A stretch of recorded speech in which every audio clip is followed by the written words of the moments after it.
Sweet potato vodka part 3. Yes, the fermentation process almost at the end. Let's get started. Come all you moonshiners if you want to hear. Okay, welcome back, brewers, distillers, hobbyists of all sorts. Yes, we're glad to have you back with us. The channel that dares to unlock the mysteries of home distilling. See, I can say that real quick. Oh, yes, this is part 3. We are almost at that final stage. What is the final stage? Yes, the very final stage is the actual distillation process. But we've got just a little bit of information to cover today because it's really, really important. And we're going to unlock some other confusions maybe. But this will be relatively simple and short. First, I want to show you this. I've got all my equipment laying out here. I got to show you this. This is my yeast starter that I'm doing. You know, of course, look at this. Yes, part of this process that I really enjoy, and that is, look at this. This is my yeast starter, and you can see all the yeast, you can see the activity in the bottom of that, how it's starting to plume up. And all I did was take a portion of the mash out of the container and put it in here, about 5 minutes ago. And I added my a full tablespoon of Distiller's Active Dry Yeast. And you'll notice also in there, you'll see some bits and pieces, and those are the skins that are left behind that I haven't gotten out yet. But I'm okay with that.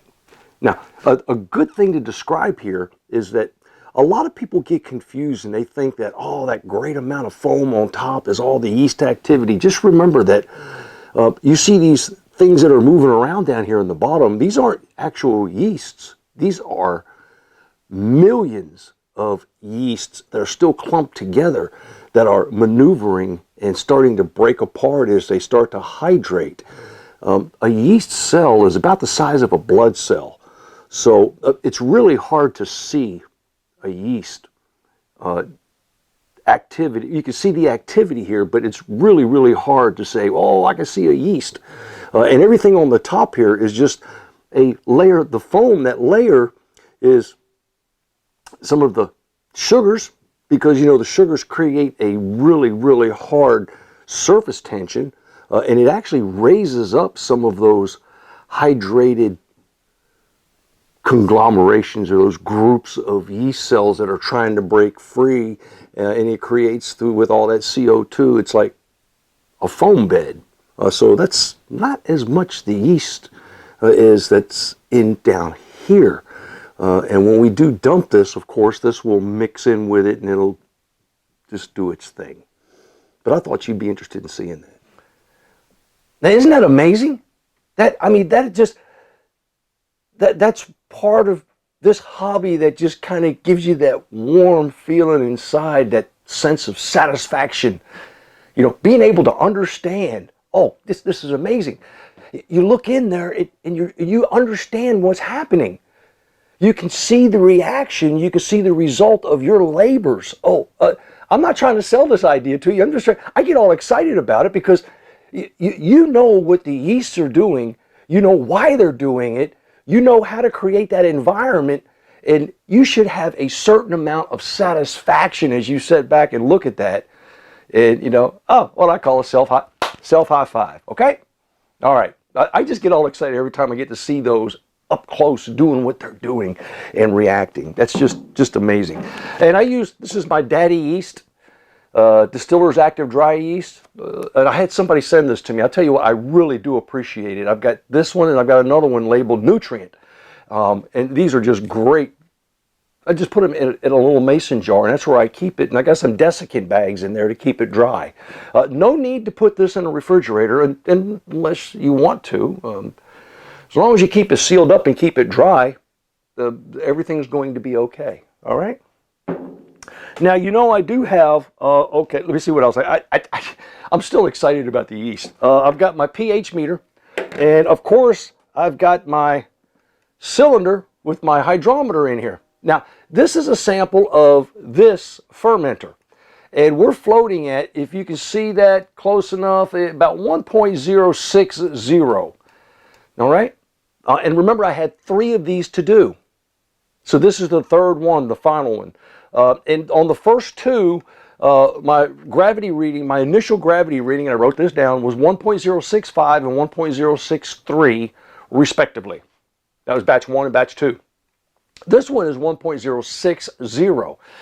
And the only thing I can attribute to that is I used a little bit more water than I did in the first 2 batches, which is okay, because you see, I understand that. And you do too now. Yeah, more water, more viscosity, more volume, a little bit lower on my skin. Don't worry about it. It's not that important. So what I have now is I have about a 7.5% alcohol by volume. We're going to explain a little bit more about that, but that's about what my potential alcohol, should I be able to use that yeast to eat up all of those sugars and create alcohol. I should wind up with about 7.5% alcohol by volume in this bucket. Okay? And oh, by the way, while we're here, I got to show you this because no one wants to stare at a bucket. So let me show you this real quick. Yes, this is the mash itself, and you see these. I've got these skins in here now. I thought about it. I was going to take them out, and I was like, no, I'm not going to fish those out yet. I can just leave those. I can actually leave those in there, or I could take them out. And every once in a while, you'll see a piece of sweet potato floating about. Now, what I wanted to show you here is, of course, before we get started, this is the last time we're going to look at the bucket like this, but we need to check the pH, and there's my pH meter. It's 5.1, 5.0, 5.1. I think I'm going to leave it about right there. I did have to adjust it from 6.3, and so I added probably a half a teaspoon of citric acid just to bring the pH down. Because what is the pH that we need for fermentation? Yes, 5.2. Now, you may be confused or wondering, why does it look like it looks? You know, one of the other things is that if you get it on your hands, you see my fingers stick together. It's sticky. As it starts to dry, it's sticky. So you know that there's some sugars in there, which is a good indicator. But all the sweet potato has settled because I've allowed this to cool. It's under 90 degrees now.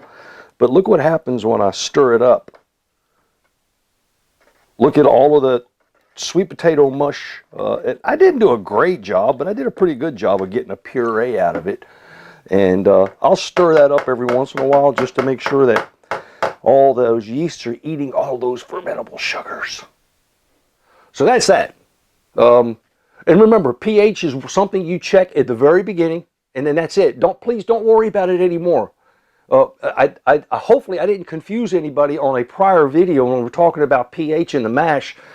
Gosh, I had people write in, I had people call in and tell me how they were adjusting the pH on a daily basis. Please, for one time, just at the very beginning, that's where so much is taking place in that fermenter. Remember the process going on in here where you're actually converting and you're molecularly changing a lot of things inside that mash. And of course, the pH is going to change with it. Allow that to happen. That's all natural and it should take place, okay? So your pH is going to swing wide, high and low, high and low. It's going to go all over the place. But at the very beginning, you want to create the environment that's healthy for your yeast to propagate. And that is about 5.2. All right? All right. Now, look, if you're at 6, is that going to kill? No. If you're at 7, you're probably going to be okay. What we want you to do is to make sure that you have the cleanest, healthiest environment in the very beginning. And that's why we tell you, just start off at 5.2. And it's an acidic environment as opposed to a neutral environment. And it's better and more healthy for the yeast. Plus, it wards off some of those other bugs and things that you don't want in there. All right, let's get on to what we're going to talk about today, because now we know that we've got about a 7.5% alcohol by volume. And so what does that really do? Oh, yeah, my fingers are sticky because I got some of that on there. That's a really good test, an indicator. You know, I know I'm going crazy. There's 2 things that you can do when you create a mash or a wash. And one is to stick your finger in it and taste it. And you're like, oh yeah, that's pretty sweet. A sweet potato. Oh, cool. That's pretty darn sweet. That's one. And the other one is once you get it on your fingers and it starts to dry and they stick together, you can usually tell how fermentable it's going to be or how much sugar you have in there by the amount of stickiness you got there. You know, your fingers stick together. Okay, let me get this cleaned up here and then we'll be right back. And I've got some information I just want to share with you.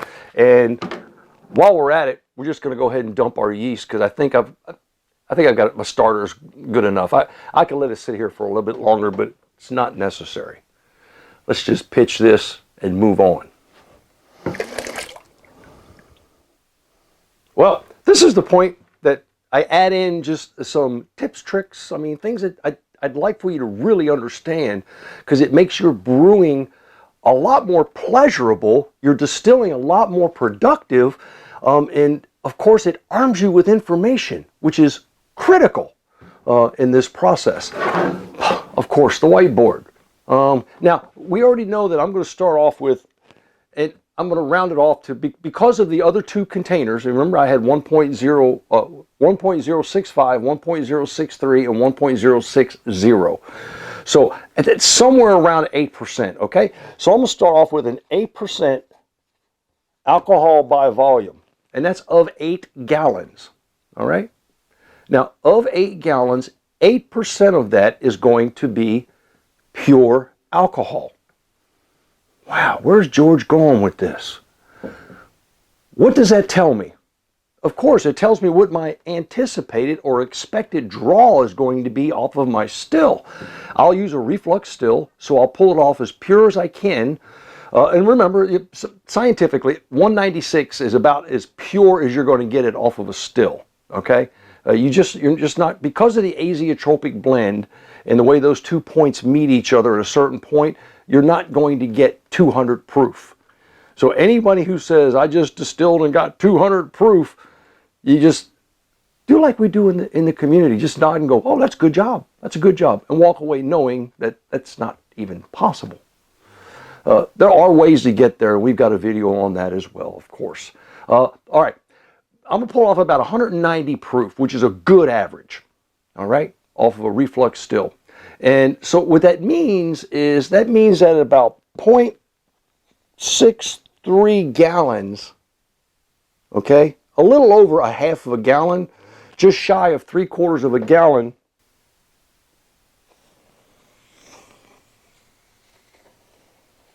there's my gallon jug. I'm going to have probably that much vodka, okay? And that's going to be pure. That's going to be somewhere in the neighborhood of 190 proof, which would be, what's the percentage? Percentage is half the proof. Is 80% alcohol, ABV. So we've turned 8% into 80%. Remember, I know you can follow that. We've removed the pure alcohol from the 8 gallons and it's 0.63 gallons to get this right here. Okay? All right. Now, after I cut that, of course, because you're not going to drink it that strong, I'm going to wind up with like 1.5 gallons of vodka. Really good sweet potato vodka. Now, and you may say, George, that was a whole lot of work through 3 iterations and a whole lot of potatoes. And yep, they cost me 98 cents a pound. So I'm at like 40 bucks for the potatoes. But let me tell you, it's well worth it in the end to have accomplished what you started in the beginning, making sweet potato vodka, as is with any of the other things that you make. Now, would I like for that to be 13%? Absolutely, I'd like that. But we wanted a virgin vodka, a virgin sweet potato vodka. So we could have bumped that up. We could have added some sugars. We could have used corn.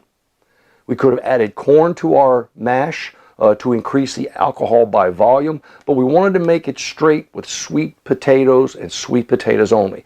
So that's what we're going to end up with. So we know that going in. Now here's where the big confusion comes in, okay? And I hear this all the time. This is ABV, This is proof. Now, George, this is a brick wall, okay? This is a brick wall between ABV and proof. They have virtually, there is no connection, none whatsoever between this side and this side of the equation. All right? You already told you I'm going to come out of the 190 proof. If this was 13% ABV,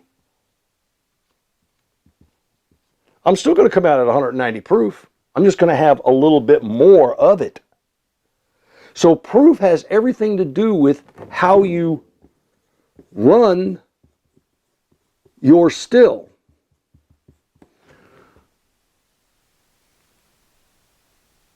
I know, see, now you're catching on. There, you see, it makes perfect sense.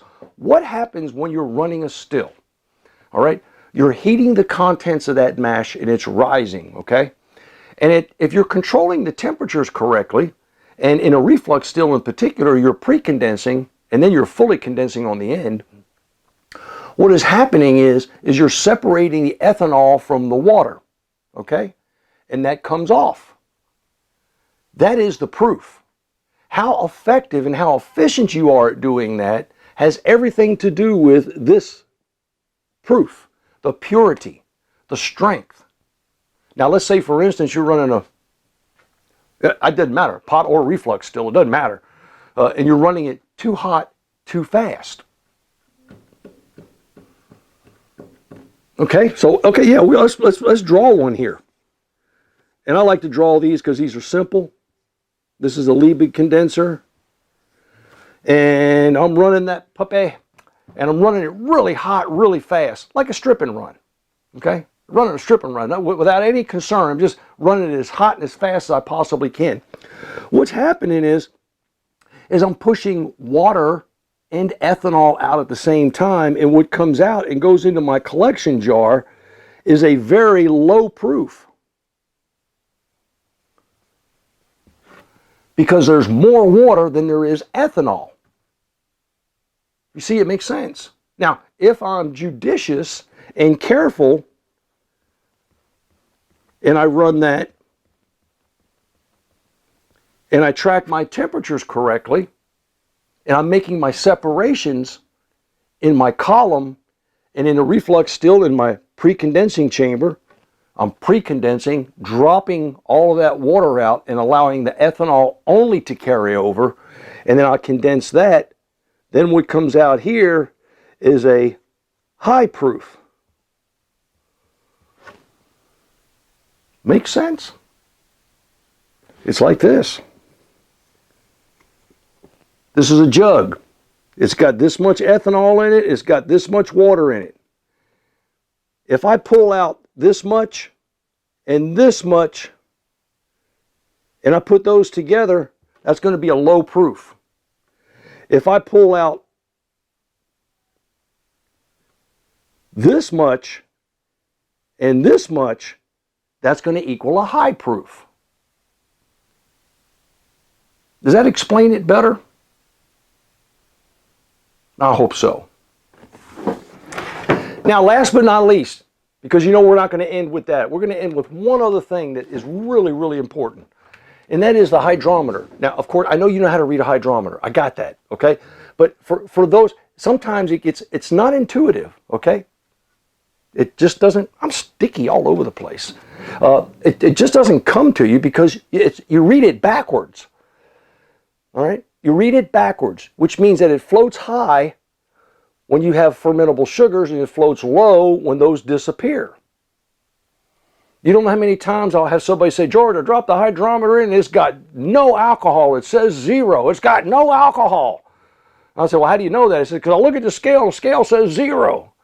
Well, that's at the end of fermentation. It should say 0. What did it say at the beginning?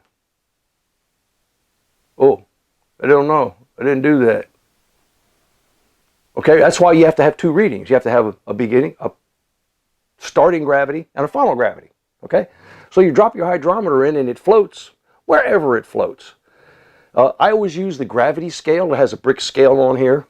And then it's got also an potential alcohol by volume. Just roll it over and it'll tell you the percentage of alcohol by volume.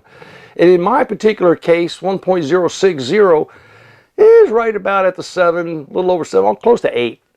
8% right here. That means my hydrometer floats here in my mash, and then I add the yeast, and then after several days when it quits its activity, I check it, and it should be floating down here to 1.010, which is the gravity of water.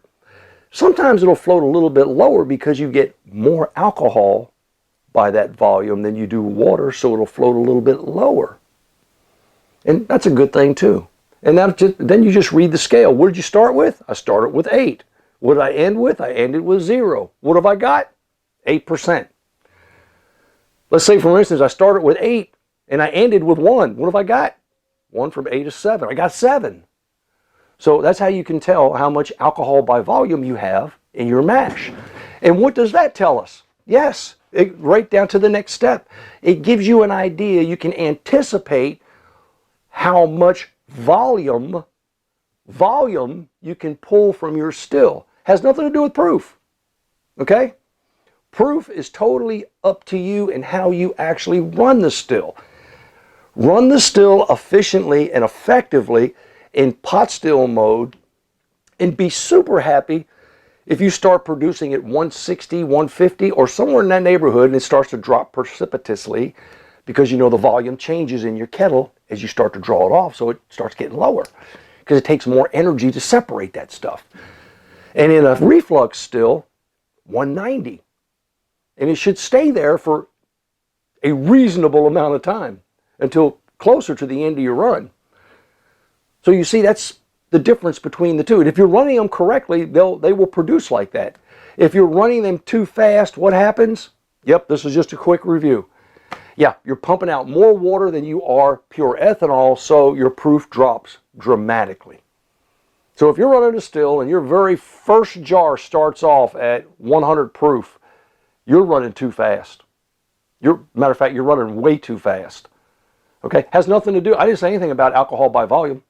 It doesn't matter. It doesn't matter if it's 3% in your kettle or if it's 20% in your kettle. If you're running it too fast, your proof is going to drop. Sweet potato vodka. Here we come.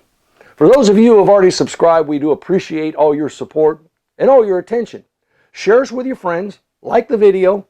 If you haven't subscribed, please do so. Just click the like or the subscribe button and then hit the notification icon. You'll get a notification every time we publish a video. We are here to serve you, to unlock the mysteries of home distilling. Happy distilling.